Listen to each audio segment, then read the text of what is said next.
Hello, everyone, and welcome to a new episode of Four Guys, a Girl, and a Show. With us, as always, is the original Geeky Vixen, Miss Stacy Rader, Good evening.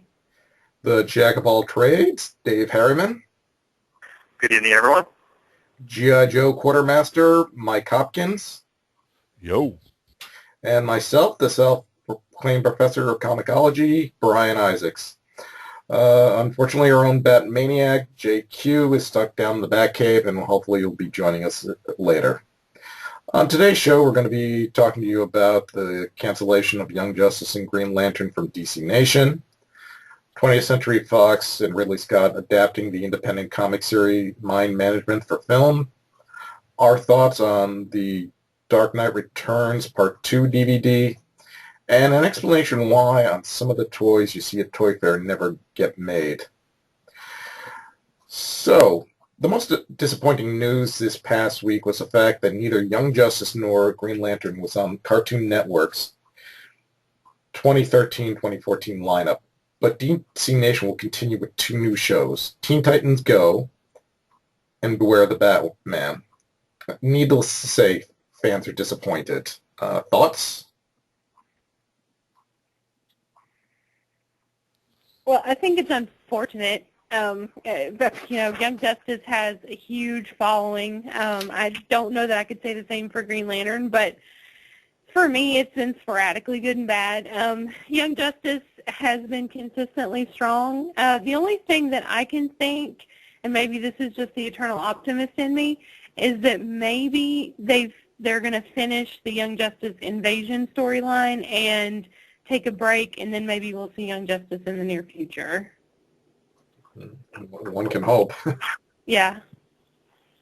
I know it was announced earlier today that there's a video game scheduled, and that's supposed to bridge the gap between Young Justice and Young Justice Invasion, which personally I don't think is fair, but whatever.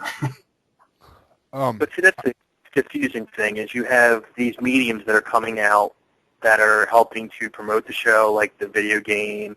A while back during the last hiatus where we were kind of confused why we had a hiatus, we had the toys that came out. I think it was Burger King. McDonald's had the toys with the Happy Meals. Right. They're pushing certain medias in certain areas, but it seems like they're not giving this show a good chance. Now, admittedly, the show is definitely more adult-themed, in my opinion. It definitely has a more heavier storyline that's not really geared for young kids. But why are you pushing all these mediums and then canceling the show after barely, not even 2 full seasons out? While the show does do good in the ratings, it is not number one in its time slot, unfortunately. But then that's what makes no sense. We've seen other networks do the same thing. They take a show that's not number one in the ratings, but it's got good ratings, but because it's not what they want, they cancel a good product to try to replace it with something that might do better versus holding on to something that's still consistent. And that's the annoying part of it to me. I don't have an explanation as to why Green Lantern is being canceled, but if you look at something like Young Justice, we're talking high production values. That is one of the few highly animated, detailed cartoons that's left out there. And it's being canceled. Everything else is really cheaply animated these days. Either it just looks like crap, or it's cheap computer animation. No, Brian, I remember that you touched base a little bit with, was it Cartoon Network or Warner? I spoke to Cartoon Network directly. And what was their quote on it? They claim that they announced a while back that DC Nation would continue and it would be rotating shows. It would stick at an hour block, but the shows would constantly rotate. So what it sounds like is that DC and Warner and Cartoon Network kind of came to a head where I'm sure my opinion is that Time Warner wanted more time to allot to continue these shows, and Cartoon Network just wasn't willing to give them more time. There's a possibility. Like I said, it could also be the possibility of cost to manufacture a type of product like this.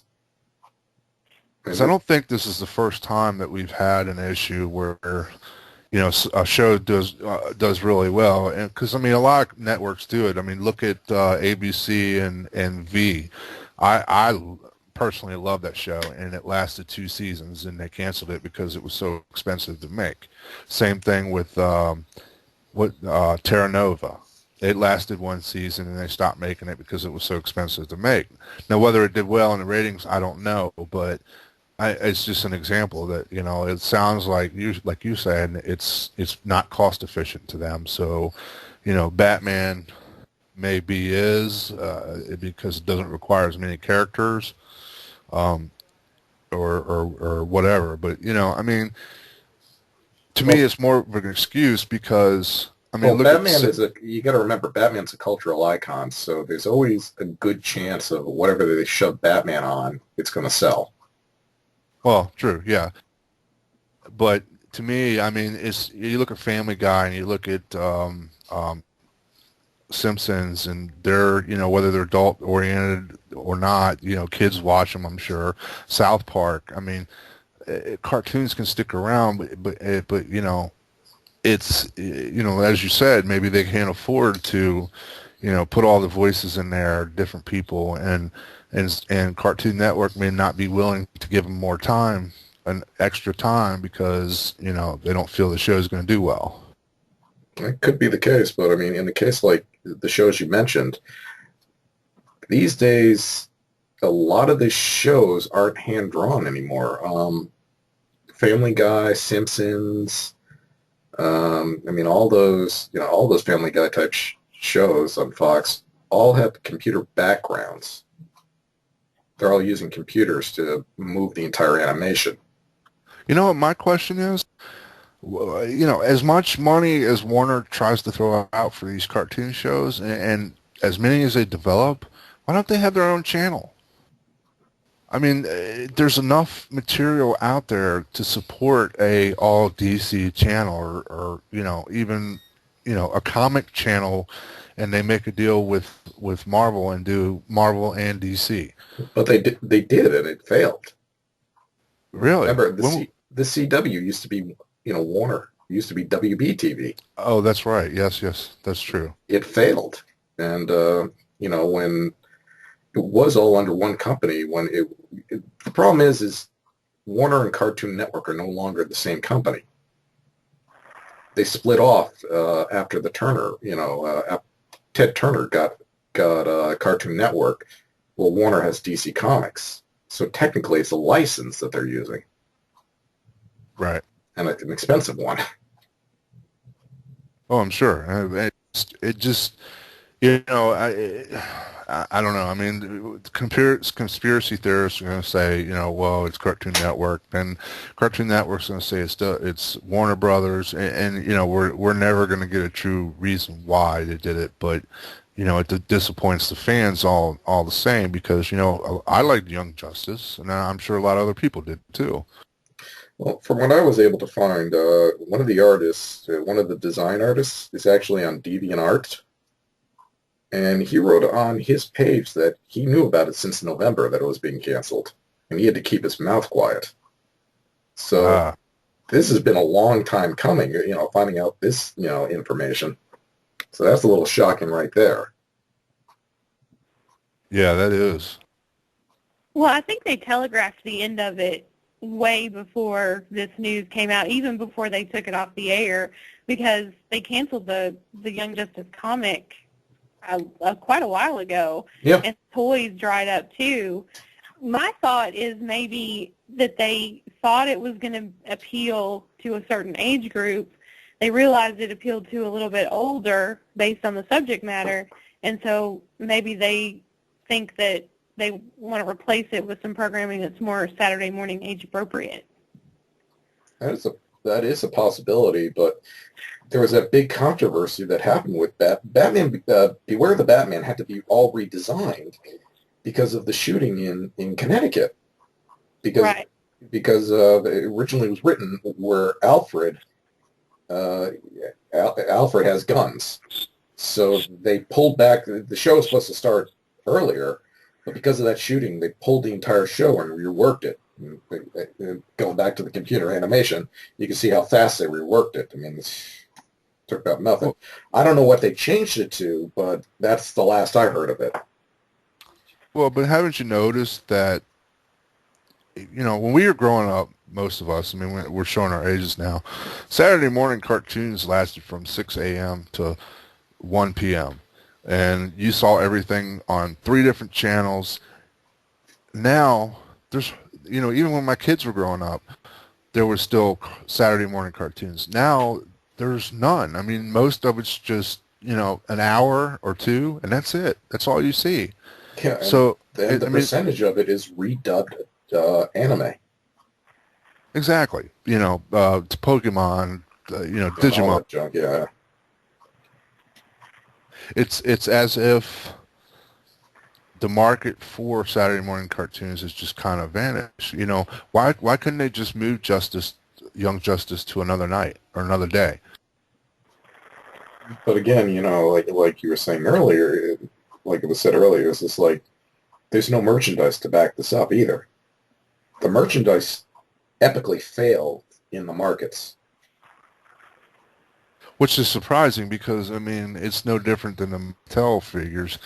So, but, again, Mattel was trying to keep the figures going when they offered, what was it, the Martian Girl and Superboy in a 2-pack, and if you pre-ordered so many of them, they would produce them. Well, they didn't meet the numbers.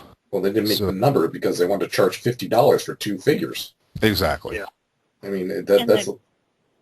I'm sorry. Well, I was just going to say that the quality of those figures was not stellar either. The accessories that came with them were nice, but the figures themselves were not good. And you had to spend a crap ton of money just to build the Hall of Justice.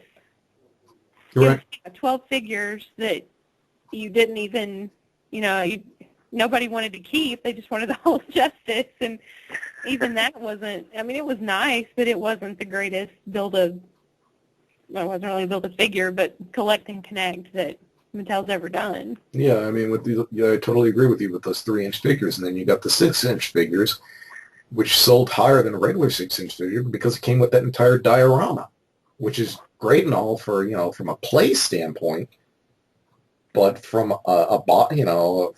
from a dollar standpoint, it's not a smart move.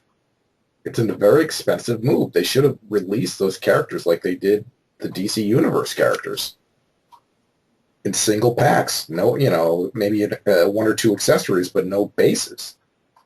It may have sold. It may have sold well. It may have not. I really can't say. I know most of the figures that where I live ended up on the clearance racks at Target. Yeah. Same here. Rather quickly too around me. My whole thing is though, I hate to say it, but DC figures don't seem to do well in retail. I mean, if you go into any Toys R Us, Walmart, or Target, mainly Target and Toys R Us, they still have the last series that Mattel put out on the shelves. I mean, they're just sitting there. I mean, you can go get a Tornado or I can't remember the guy's name, the Chief, the Apache Chief Build-A-Figure set. Well, because they thought they thought they had a hit with, playing on the fans' appeal to the Super Friends, and it blew up in their face. Yeah, so, but even the Green Lantern figures, I mean, you can still find the Arquillo Build-A-Figure set from the Green Lantern. But that line also epically failed. I spoke at last year's Toy Fair to Toy Guru Scott Nealick, and he told me the reason why there were no action figures for the animated series is because of the fail of the movie figures. They did some mock-ups. Not one store wanted to buy it because they didn't want to get burned again. And this is the problem. But again, right there, Green Lantern was, whether you liked the movie or not, it had its high points and its low points.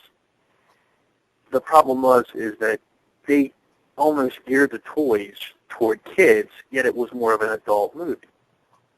But that's not the first time it's happened, and that's a hit or miss type of thing. Sometimes it works, sometimes it doesn't.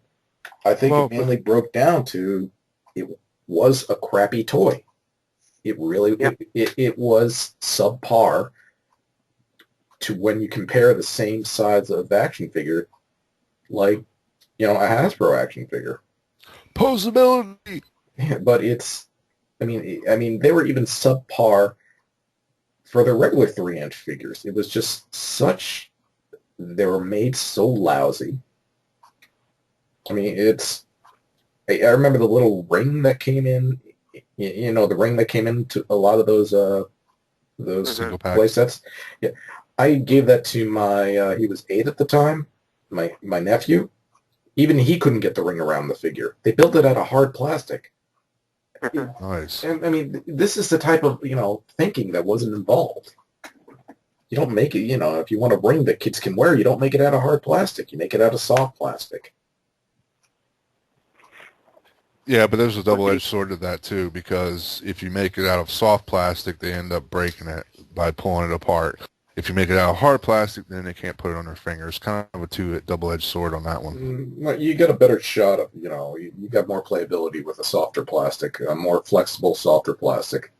You really True, do. true. I agree.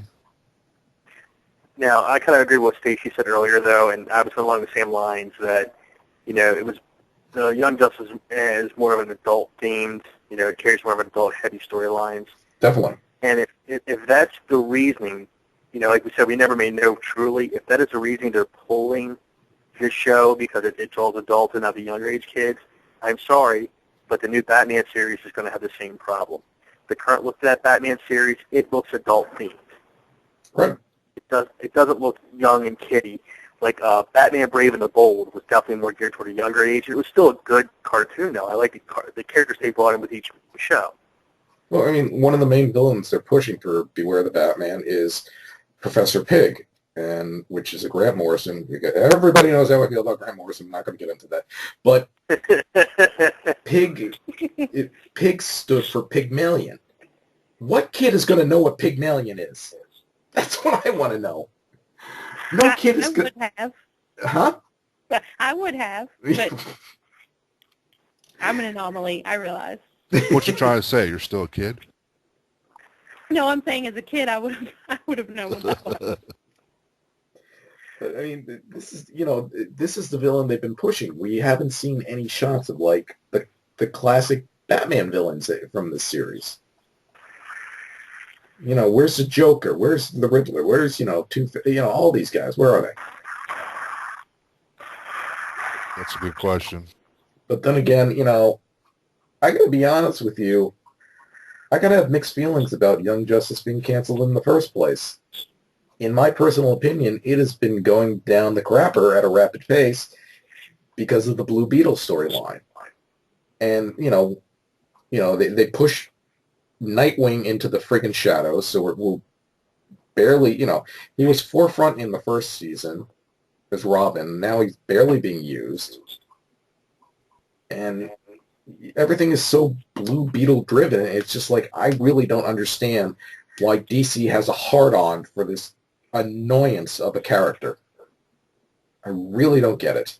Probably because they think it's going to appeal more to kids because it's more kid friendly. Ugh. A lot of times, and I hate to say it, is as a collector and a fan, we tend to get pushed out more than because they're looking to apply or because we're not the mass market. No, but I can understand that to a degree, Mike, but in the world of comics with the 52 initiative, Blue Beetle was the lowest selling title every month and still one of the last to be canceled. So someone really at DC, either Dido, Lee, or Johns, really likes that character so much that they refuse to cancel it. When other books are being canceled left and right, and you're not canceling your lowest selling book, there's something going on there. There really is. I agree. But, you know, I'm also not I'm also not looking forward to Teen Titans Go. I don't know about anybody else. I wasn't a fan of the original Teen Titans cartoon. This, what are they called? Chibi? Anybody know? Yes, Chibi. Chibi, yeah. Hmm. We've seen it it's been in a couple of the shorts, and now it's going to be a half-hour TV show.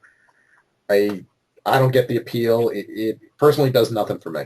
It really doesn't. I'm gonna probably be in the minority here, but I actually did like the original show, so I'm kind of excited. I think it's something different. I'm not saying I like it better than Young Justice, but I see the appeal. That's something that little kids can enjoy. It's something that people who are fans of that style will enjoy. No, no, I get it. Trust me, I get where you're coming from, Stacy. I mean, I do get the appeal of it, but it's just. See, I saw the first Titans cartoon, which was the old Filmation one, and as Yeah. cheesy as that was, I still like it better than the one that came out. The one with Starfire and all them is, it's just what can I? But that's me. I'm a big fan of the Fab Five, so it's that's my inner fanboy. I can't but I understand where you're coming from.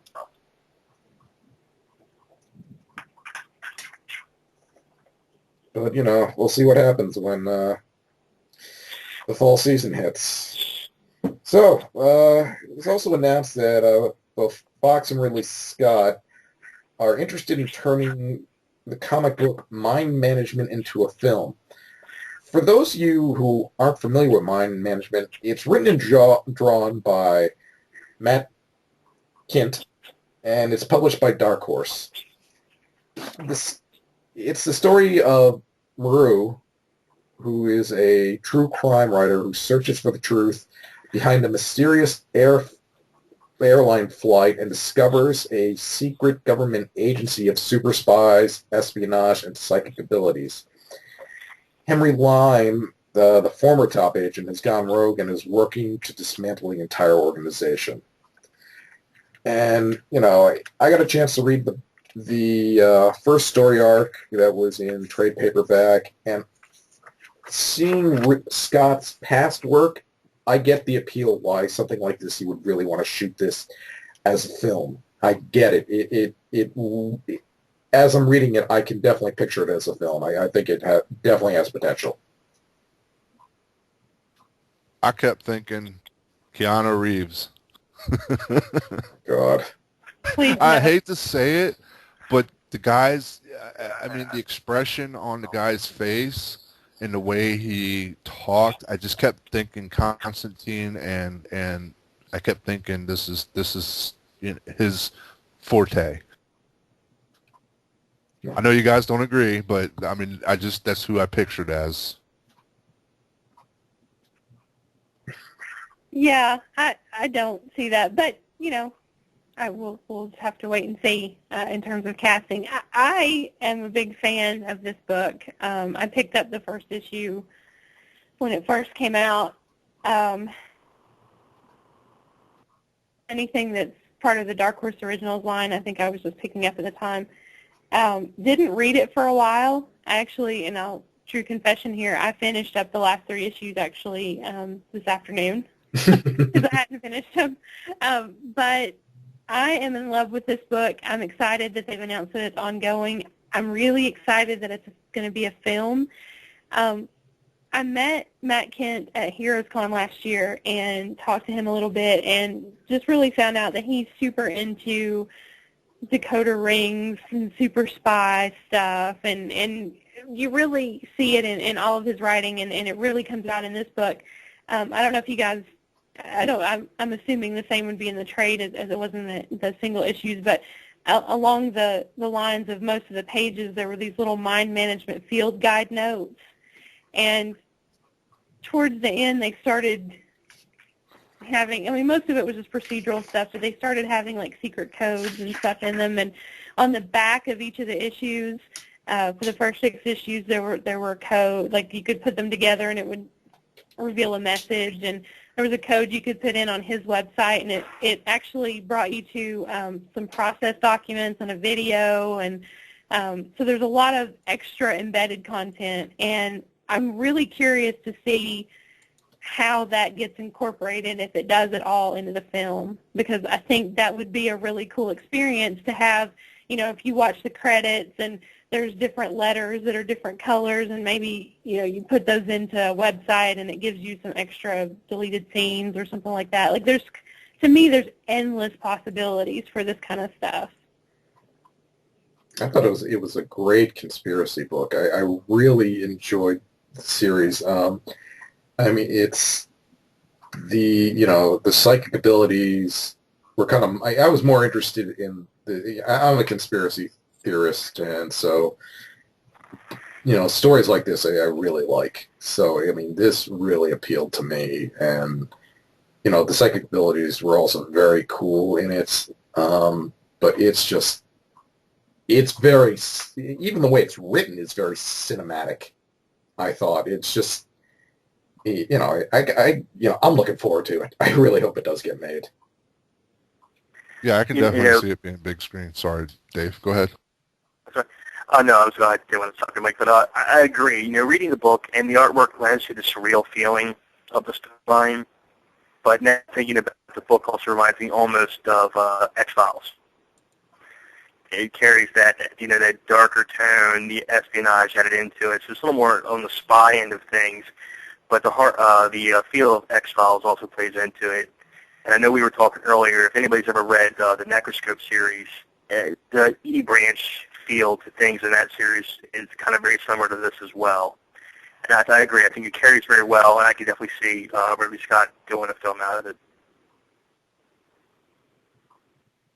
Yeah, we could all, like I really hope it does get made. It's just, and I see what you're talking about, Dave. Being, kind of like the X-Files, but it's just, Scott did this film with Denzel Washington a couple years back that it just right now just kind of popped in my head, just the way the beginning and the end of the story arc was. I don't want to give anything away, but just kind of the movie Deja Vu. So I can. This is another reason why I think Scott, is the perfect choice for this film to make this into a film. I can see that too. I thought it was a great story arc. There was a couple spots in there that I was like, they without giving anything away, they replayed the same scenario like after. It's like almost like a Groundhog Day kind of movie or kind of story where it starts and then it begins and then it's right back to where it starts again without, like I said, without giving anything away. But I can definitely see it as a movie, and it should be pretty decent. I know you guys don't agree with the whole casting. The whole casting, but I just, because of the way he carried himself in Constantine, and although not everybody liked the movie, I liked it. I don't think he's a great actor by no means. Don't get me wrong, but him just. The no emotions, because when I picture this guy with no emotion, he just didn't have any emotion in him. He was like, just like he was just walking through life every day, just, always worried about what everybody else is thinking of him, never worrying about having any feelings or anything. My only concern is just like there's so much backstory in this. I just hope a lot of it doesn't get thrown away in the actual script. But then again, when you're dealing with any adaptation from script to screen, that is going to happen. Yeah, but Ridley Scott likes his long movies, so it'll probably be a 2 or 3 hour long movie. Yeah, I can see him doing that. I just hope that Hollywood has faith in their audience, and because this is a really smart book, and it's one of those books that you can read it the first time and get the gist of the story, but then as you read it, I'm planning on reading it again very soon and diving deeper into some of the symbolism and things like that. And I really, really hope that, and I don't think Ridley Scott would do this. I think we've seen with films like Prometheus that he can go very, very deep and do that. I just hope he sticks with that for this film, because I think that's what it needs. It's something that's very rich and doesn't just point out all of the nuances and go, wink, wink, look here, stupid people, here it is, because I will be very unhappy if that happens. I can't think of Scott ever really doing the pandering to an audience. I really can't think of Scott ever doing that. No, that's why I say it's a good fit for him to have this film, because I don't think he would. In the hands of another director, he might. The only other person I can see maybe handling this as well as Scott would be maybe J.J. Abrams, but he's going to be very, very busy in the next couple of years. Yeah. No, I could probably also see doing it is because I'm thinking of the film Momentum now. Is just, if Nolan was to go back to his roots, I think he could handle, doing a decent translation of this. Hey, we can put Peter Jackson on it, and then we'll get like 4 movies out of it. And a lot of walking. Going back to what Mike said about Groundhog Day, made me think of another movie, and it's a movie, honestly, a lot of people who've seen it either love it or hate it. Personally, I can't stand it. It's a movie called Memento, where we've got... I just said What's that? I just said that. That's one of Nolan's first.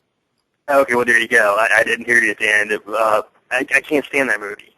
And I get the premise of it and the repeating of it, but it got tiresome. If they do that with this movie, with Mind Management, I don't see it carrying over as well. I hope that's not the way they go through it. See, I felt the opposite. I felt that's what drawed me in to Memento is the repetition. And the variances on it. Every time there was a repetition, there was a little variance on it. And so that was what drew me into Memento. That's why I thought, if Nolan wasn't, if Nolan would ever go back to his roots, I think this would be a perfect vehicle for him as well. Mm-hmm. We'd have different opinions on that thing, because Memento, like I said, I appreciated the storyline, and I got the premise of it. I just thought that it carried on too many repetitions over and over and over again. I thought it was way too drawn out in that, without defining everything. The ending was very good. I got to admit, the storyline was very good, the premise was very nice, and the ending to it was phenomenal. I love that little twist at the end. It was just great. But without giving too much away, I hope they don't do that with Mind Management, especially with the amount of backstory, like Stacy said, with the backstory they need to tell with that and incorporate into it. That could be lost if they do too many repetitions of the story over and over again. Well, I don't think it was exactly like Memento. It's just I felt there was just only really one repetition, but the rest of it just really flew like a very nice conspiracy film, a nice thriller. So that's what I really enjoyed about it. Agreed. Okay, so last Tuesday, the eagerly awaited Part 2 to the animated telling of Dark Knight Returns was released on Blu-ray and DVD. A lot of fans very excited about that. So how does it stack up? I thought it was freaking unbelievable. It was the best cartoon movie to date for me that I've seen. And I've seen a lot of DC movies. I thought it was very dark, demented. I thought it was very well done, well written, well directed. There's not one thing I could complain about in that movie at all.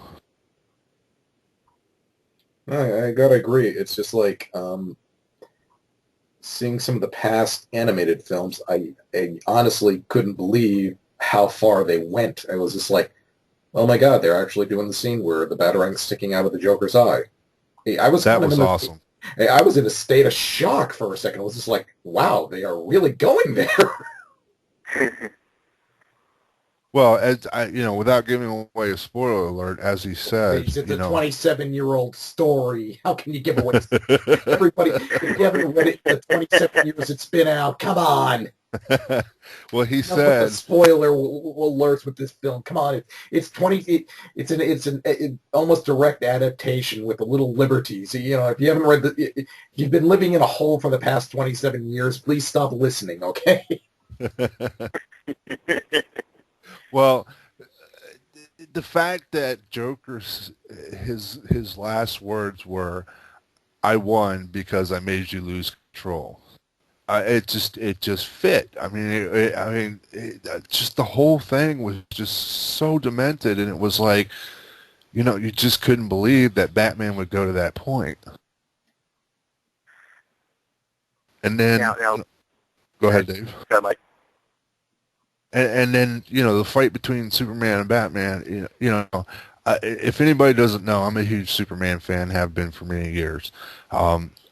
Anything Superman I pretty much own, but, I got to give Batman his props. He whooped the hell out of Superman, and he held his own, even at his age. I loved every minute of this movie. And that was going to be my comment. It's honestly my favorite part of the storyline was when Batman says those words, "I want you to remember that I'm the man that beat you."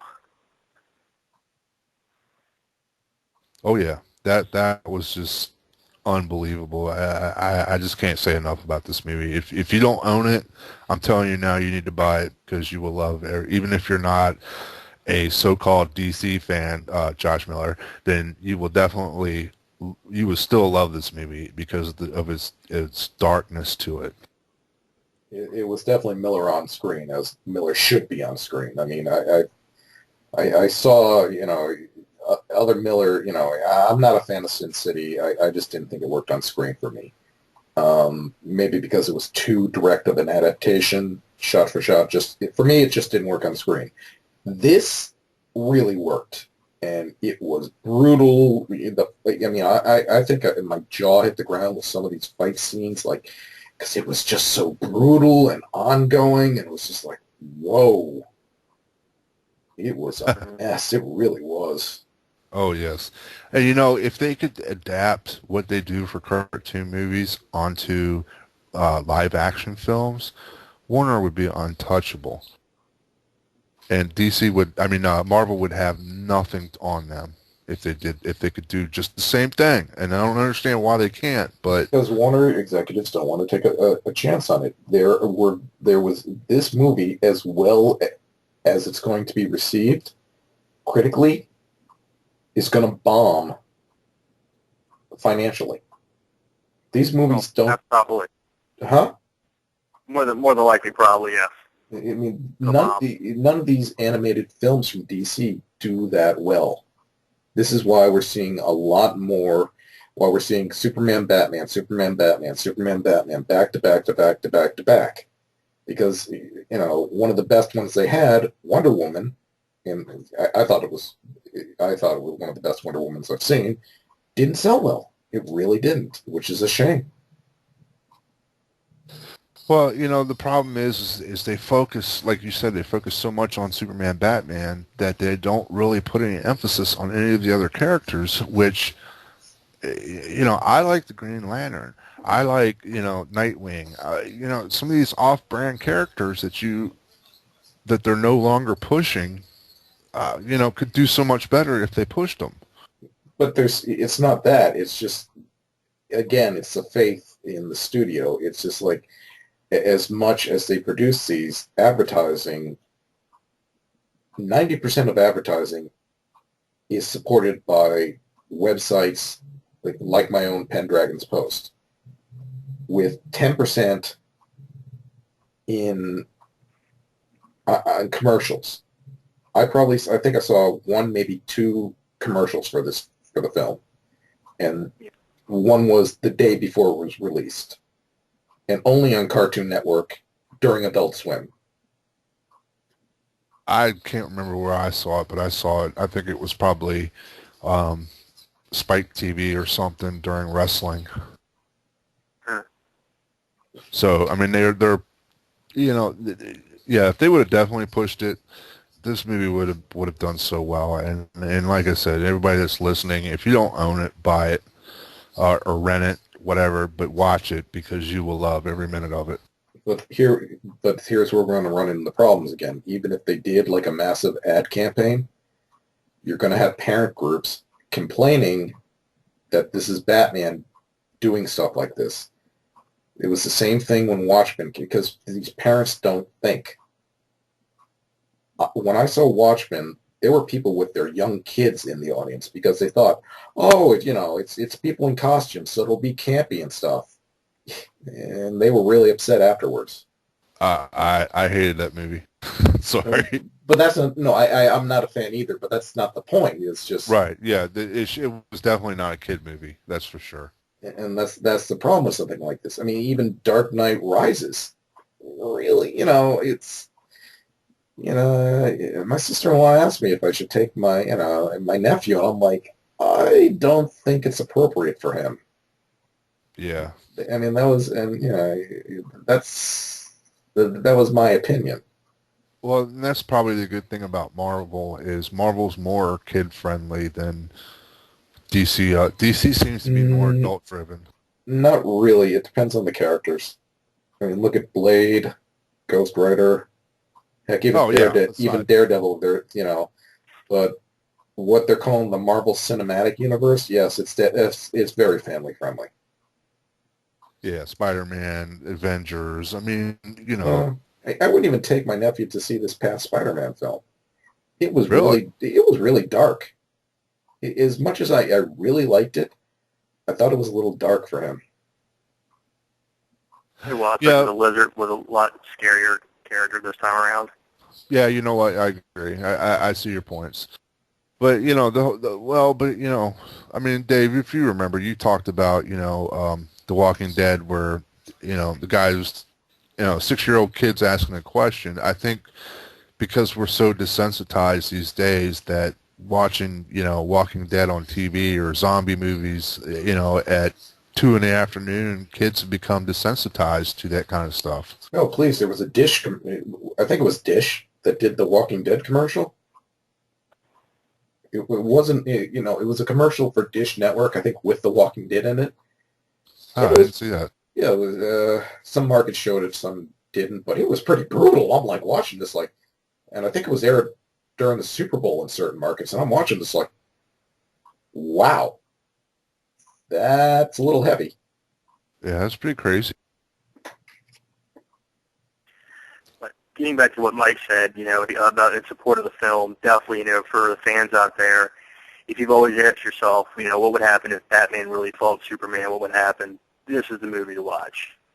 It's not the played-out cartoony version, like we said. It's definitely more heavy, very ultra-violent, and it's a throwdown literally to the end. And if you're a fan of the Dark Knight Returns, the book series, the miniseries, this is a faithful adaptation. Well casted, well animated, well directed. You're going to love it. Absolutely. And to add on top of that, if most people don't know out there, if you have seen the movie or if you haven't seen it, there's also figures out there that are pretty well, they're done, sculpted very well in the likeness of the characters from the movie. And, people out there are crying for better figures, more figures. These figures look pretty damn awesome. And in all honesty, I would love to see if they develop in the future of an armored version of the Batman. So I'm saying to support the movie, support the characters, the figures. You never know, we might get an armored Batman out of that. We can hope.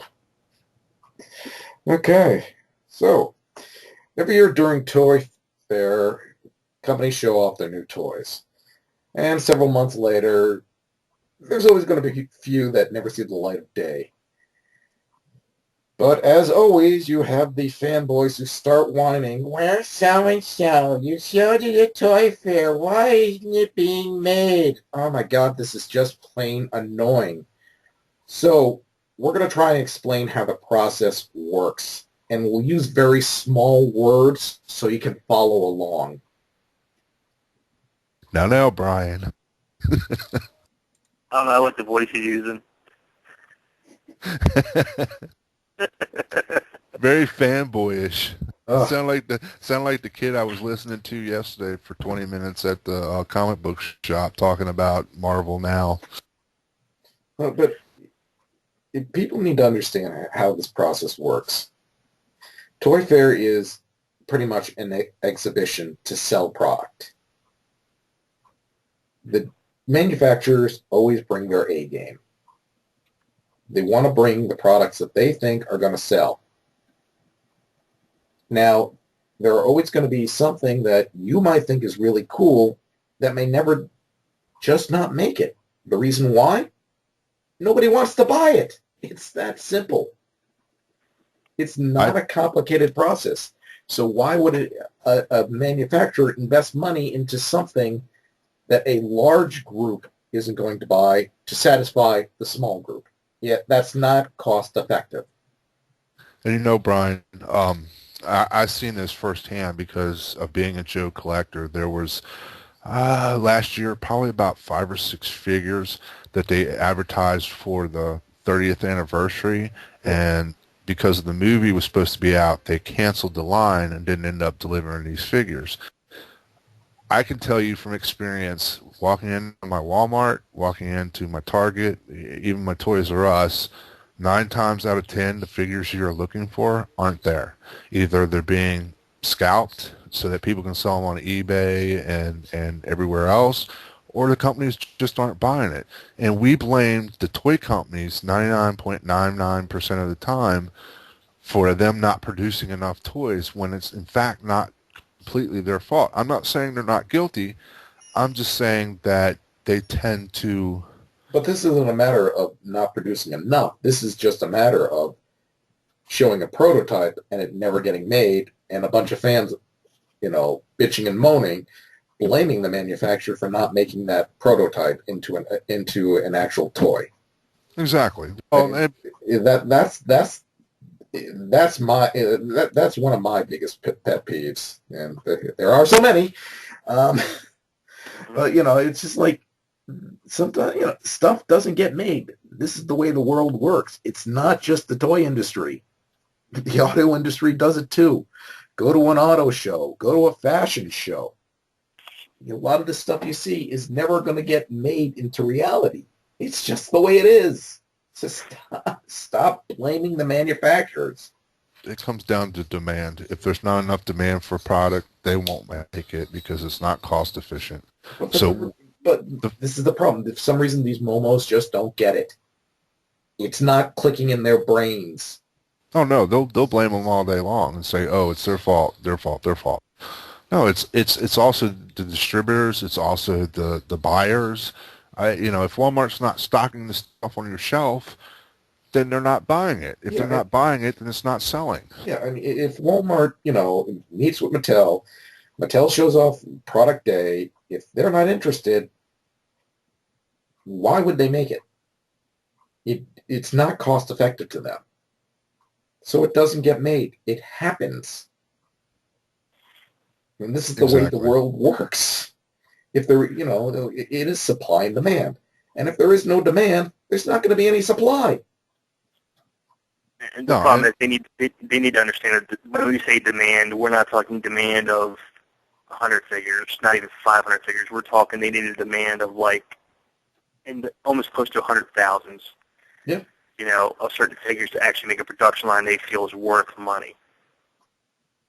If you notice now, you see the rise of TJ Maxx, Ross, and those stores because a lot of the products that are being produced that didn't sell or were left in the warehouse sit in the warehouse for months, and they end up in TJ Maxx and Ross for half price. So it goes to show you that demand just isn't there for some of the stuff. Otherwise, they wouldn't be sitting in those stores. And then we're talking about cost, and unless it's an original thing, something like Batman has a high price tag attached to it because it's a license. You got to pay that license every time you produce something. Exactly. And let's take it a step further, because now that I recently. I have a small store, and I'm now recently getting direct distribution from other companies. Hey, and no advertising. I'm not advertising. But I was simply saying, if you look at the cost as far as, it's the prices you pay for cases of figures from company to company differs. And a lot of times, if you look at the profit margin of those, especially, I'm going to throw it out there, Marvel figures from Hasbro, the profit margin is very small. Very, very small.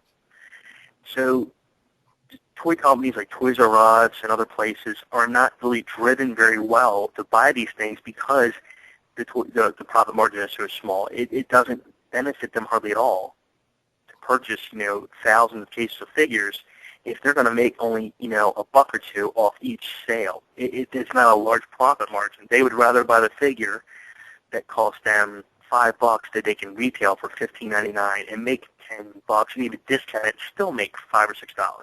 Which is why we see a lot of, variant Spider-Man, variant Batman, variant Iron Man. It's as much as people think they are peg warmers, they sell a lot better. They really do in a balance sheet situation.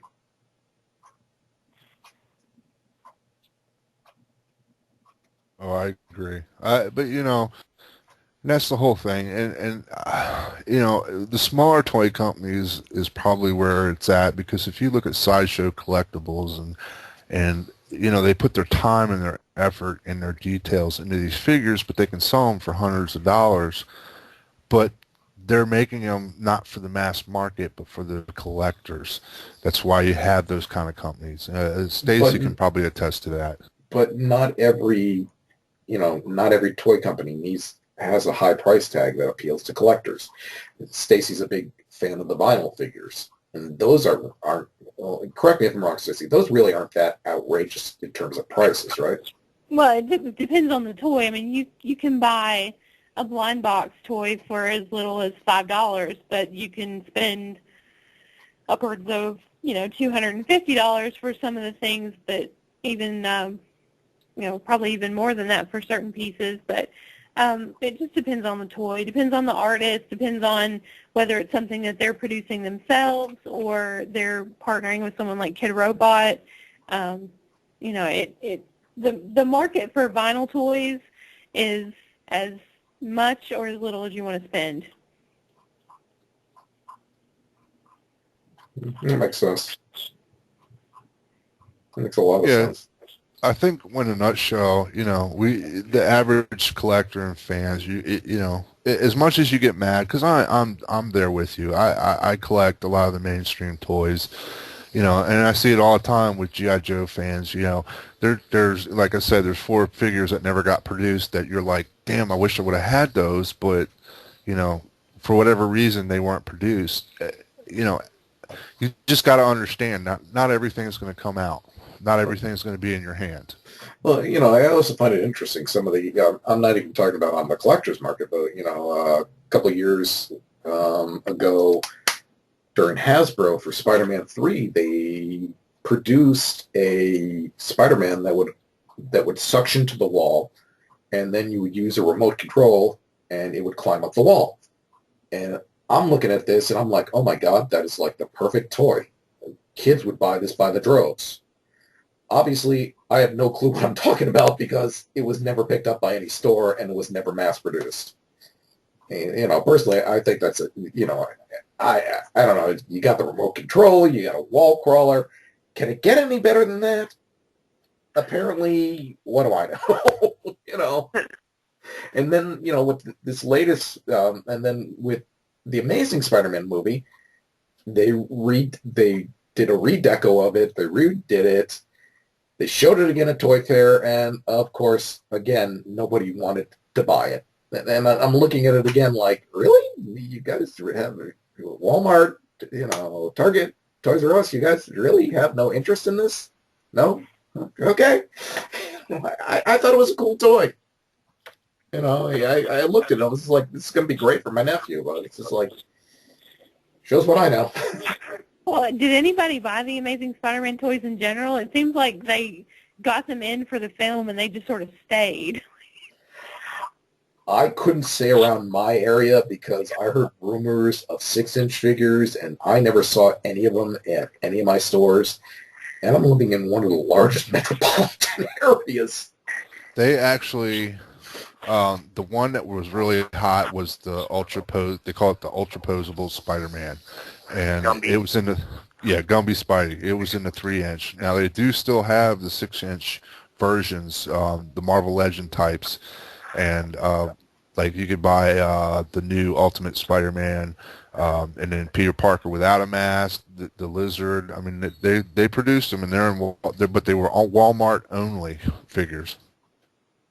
Yeah, but the thing about this amazing Spider-Man toys is just like, hey, I would probably say about 60% of it was stuff that just didn't sell from Spider-Man 3 that had a new paint job on it. You could probably scratch away and find the old paint job. And that's probably Oh, I agree. that's what most of it looked like. Well, I mean, you also have, here's an interesting case that people can kind of maybe identify with. Marvel Universe, even on the back of one of their packages, had a 2-pack announced of Ant-Man and Moon Knight. Ant-Man being, I think, an original figure, and Moon Knight was like a repaint of the already Moon Knight single pack. Right. And it actually appears on that run of 2-pack figures. It's promoted on the back of these figures. We've never seen it. There's been one or two on eBay that supposedly may have been actually custom made. They never appeared again. And we've never got a word from Hasbro either way of what's going on. I mean, let's go back to, our first topic, Young Justice. Look at all the Young Justice toys that were supposed to come back. They actually went out, that online realtors were advertising for pre-sales and then had to pull all the pre-sales. Mm-hmm. I mean, this stuff happens, unfortunately. Toy industry is like any other industry. It's dog eat dog.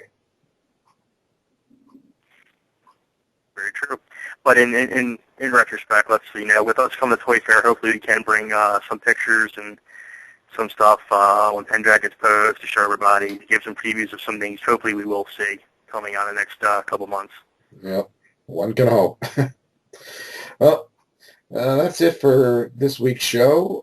For Stacy, Mike, Dave, and Jay, have a great day. We'll be back here next week. And night all.